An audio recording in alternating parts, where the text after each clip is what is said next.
Hi everybody, my name is Michelle Dyer, and this is my video on traditional versus a Roth IRA. That's me. I'm not a financial advisor. I have a podcast called Acting Successfully with Michelle Dyer, and I talk to actors, and I basically talk about everything I wish I would have known years ago. So I am just specifically giving this advice to actors and artists. And it's just my 2 cents, so please consult a real financial advisor. I am not one. I don't even play one on TV. So I just have to preface that with, I'm not a financial advisor, but this is my 2 cents on traditional and Roth IRAs. Traditional and Roth IRAs, they're ways to save for retirement. You might hear, oh, they're a retirement vehicle. It's a way to save for retirement. And they are only to be used after you max out the employer match on your 401k. Now again, like I mentioned before, this is specifically for actors and artists. I know that some of the equity contracts, thanks to our fantastic negotiation team, some of the equity contracts have a producer match on your 401k. Well, what does that mean? Your 401k is another retirement vehicle, way to save for retirement. Some of the matches say they match 100% of your contributions up to 3% of your salary. So say you put in $300 to your 401k. So if the producer matches you 100% of that, they will put in $300 as well. So you put in $300 and you get $600. So what does that mean? $300 of free money. Hello. So you better be putting in up to the max amount of the match. Now with 401ks, you can probably put in more than your employer will match. And you can, I don't recommend it.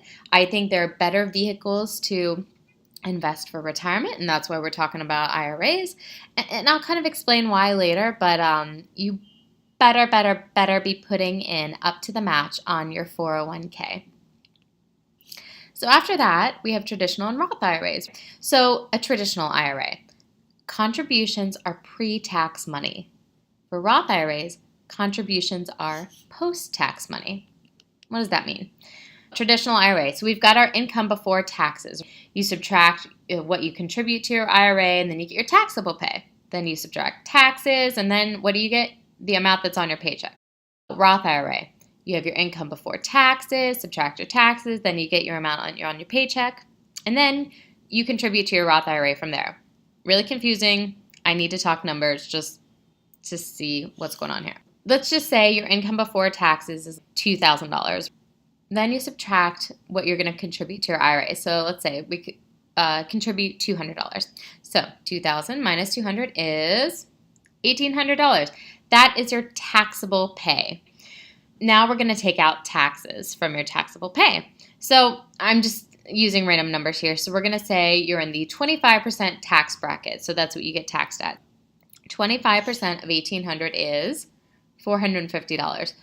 $1,800 minus $450 is $1,350. That's the amount that's on your paycheck. That's how they get there. And I know there are other taxes, Social Security, Medicare. There's a bunch of other stuff in there, but I'm just trying to make this as ABC so I can explain it. Roth IRA. We've got same situation here. So we've got our income before taxes. We're going to say $2,000. With the Roth IRA, you subtract taxes. 25% of $2,000 is $500. $2,000 minus $500 is $1,500. So that's the amount of your paycheck. Then you contribute to your Roth IRA after they take taxes out. Same thing, we're going to contribute $200. And then you're going, Michelle, $1,500 minus the $200 is $1,300. If I contribute to my Roth, but in my hot little hands, I get my paycheck of $1,350 if I contribute to my traditional IRA. Why wouldn't I contribute to my traditional? Because I get more money in the end. Here's why. Well, here's another thing to take into account. Withdrawals. When you withdraw money from the traditional IRA, you are taxed on your contributions, which is this guy, right?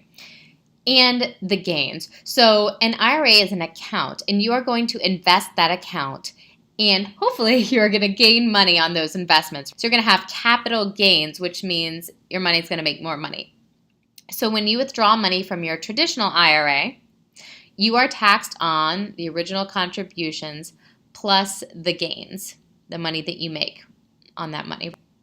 With a Roth IRA, see how we were already taxed on our full paycheck up here, and all this money that we put in our IRA is post-tax money? We were already taxed on it. So when you put it into your Roth IRA, you are not taxed on gains. You're already taxed on your contribution. This is post-tax money, but then you are not taxed on any of the gains. So you're like, what does that mean for me? So some things to consider. Do you expect to have lower tax rates when you retire? When you retire, you might not have any income that year because you're going to be retired. Just think about, are the tax rates going to be lower now? Are they going to go up in the future? We can't predict the future, but the beautiful part about the Roth IRA is if you make money over time and you've got time on your side, you're not going to be taxed on any of those gains. And there's another reason we'll talk about why I like it in a minute.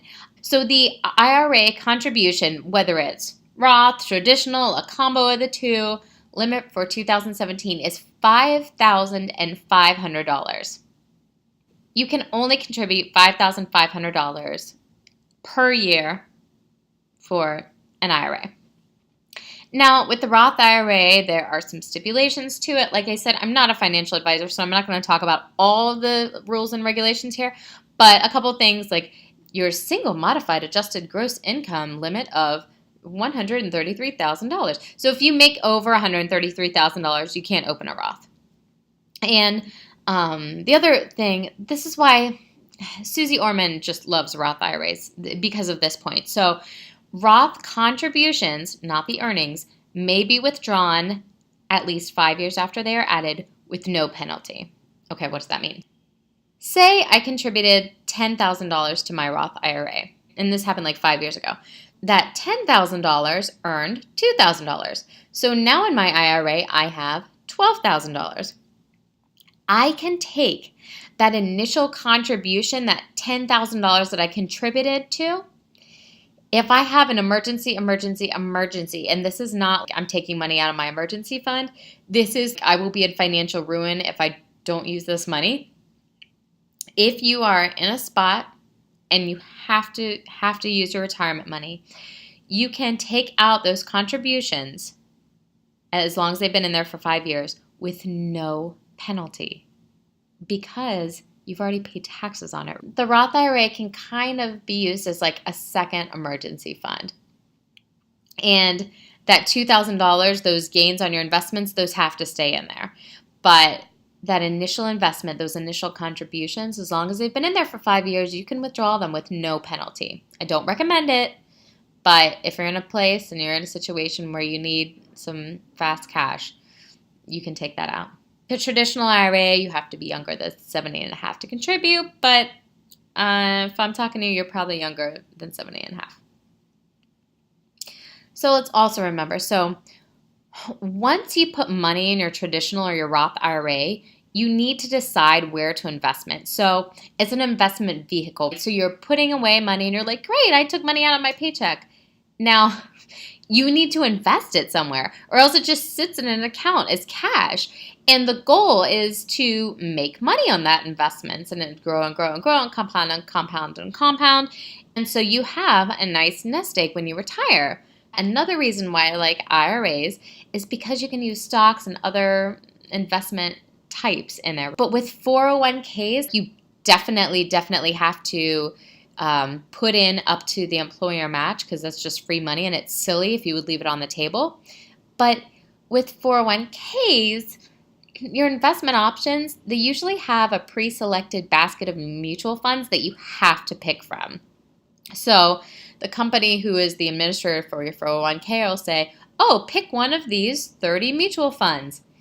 And a mutual fund is a basket of stocks. So when they trade those stocks, the administrator, whoever runs your mutual fund, when they trade those stocks and they make money on it, Those are called capital gains, and the government taxes you. And then the mutual fund charges you administrative fee. It could be like 2%, and that administrative fee pays for pens and papers and the coffee in the break room for the company who administers the 401k. So there are just a lot of fees associated with it, and I would rather your money being going toward a stock than going toward all these fees for mutual funds buying somebody else's coffee. Tyrone Jackson, the wealthy investor, has a fantastic thing called the IRA sweep that he recommends for IRAs. Now, he has a podcast. Start listening to his podcast. He has a wealthy investor program. You can follow him monthly, and he'll talk about stocks that he thinks are in favor and how to use his system to create retirement income.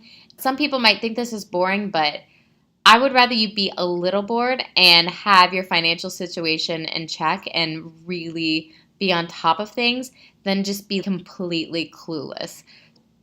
Check out The Wealthy Investor. I highly, highly recommend him. Ooh, compound interest. Okay, I get excited over this. Okay, here we go. My drink is down. Let's go. Compound interest. So the Business Insider, the amazing power of compound interest. That's where I got this chart. And it looks like JP Morgan Asset Management created this puppy. So, okay, what is compound interest? We are talking about you're in your 20s.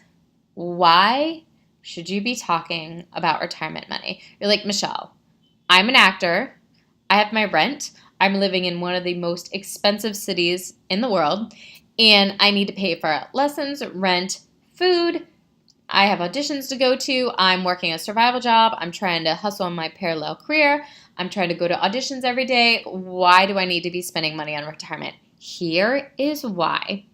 Our friend Susan, she invests $5,000 annually between the ages of 25 and 35. Here are your ages, and here's the money. When she's 25, she invests $5,000. When she's 26, she invests $5,000. Do until she's 35. In total, she invests $50,000, $5,000 a year over 10 years. Then she stops. That's all she puts in, 50. Then our friend Bill, he invests $5,000 annually between the ages of 35 and 65. So Bill's like, I can't be bothered by this retirement. It's so far off. And then he waits until he's 35. So he invests $5,000 annually between the ages of 35 and 65. In total, he invests $150,000. So here's our friend Susan. She's $5,000 a year, $5,000 a year, $5,000 a year, until she's 35, and then she stops. Now, this is saying the account value in this example assumes a 7% annual return. So she's making 7% a year on her contributions. She doesn't invest anything after 35. Here is what her money does. It goes, when she turns 65, with the power of compound interest, she has $602,070. Pretty amazing. Our friend Bill, he invests from 35 to 65. He only has $540,741. Now, Susan only invested $50,000, but she made $61,329 more. She invested $100,000 less. She invested $50,000. He invested $150,000. She still made more. Why? Time. Time is on your side right now. I gotta go back. Look, if you just contribute from when you're 25 to 35, if you hustle and you try to make that extra money, even if you don't contribute $5,000 a year, I'm just using this as an example, saying as much as you can put away right now for your future, time is on your side right now. So please, please, please, please, please, just know that as much as you can put away right now, your future self will thank you. Time is on your side. So the more time that you can have investments grow and grow and grow and compound, compound, and compound, you'll be in much better shape. So you're like, I'm in. How do I open an IRA? So talk to a financial advisor. I am not one. I recommend you talk to one. Open an account where you can have both your Roth IRA and your individual investment account in the same place. So like a Schwab or Fidelity or TD Ameritrade individual investment account. Okay, so you're going to be so on top of it financially that you are also going to start investing in stocks. So that's what I call the individual investment account. That's where you're going to invest in your stocks and whatever else you want to, index funds, whatever else you want to invest in.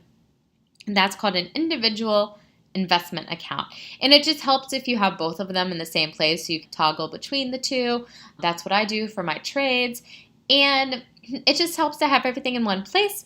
Obviously, your 401k is probably going to be in a different place, but if you can have your Roth and your traditional and your individual investment account in the same place, it just helps things. So thank you so much for listening.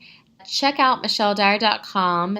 I'd love to know what information that you want to know about retirement funds and what questions you have. And thank you so much for listening. I am not a financial advisor, so go talk to somebody who is official and who can give you some more guidance. But this is just my little overview on traditional and Roth IRAs.